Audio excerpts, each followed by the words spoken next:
What's up, Angus? Hey, Hal. Let's check in with our friends Cassie and Denny, the American Chestnuts here outside the American Chestnut Foundation. This one here is Denny, and back behind him we have Cassie. And what we're going to do is show you how the flowers are looking right now this time of year. It is early June in Asheville, North Carolina, and these two are showing some very interesting different traits. This is Cassie, and these are Cassie's male flowers. So these are catkins. And right there, you see the little pollen clusters.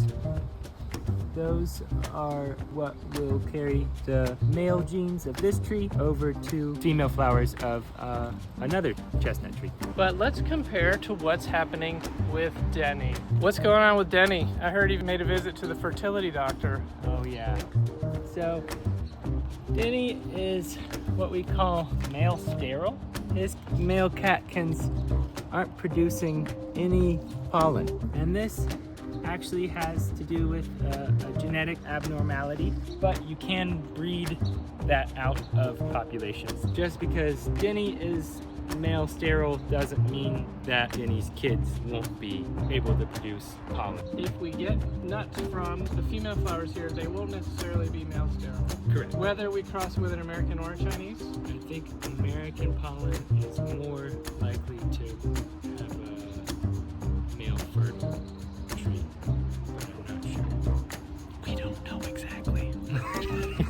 All right, so what we're gonna do now is we're gonna do a little example of a controlled pollination, because this is very common in our Best by Best breeding program, where we're selecting parents that have the best chance of creating blight-resistant offspring. So these are American chestnut flowers at a state when they're just about ready to be bagged. We're bagging them before they're fully receptive for pollen.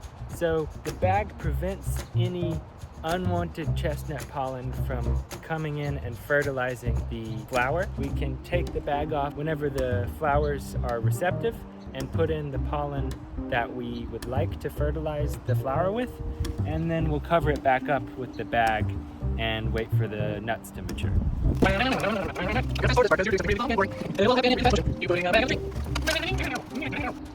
Congrats!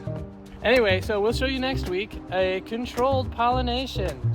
And let's hope Denny here, even though he's male sterile, will make some nuts. I think he will. I think he will. Later, taters. Later.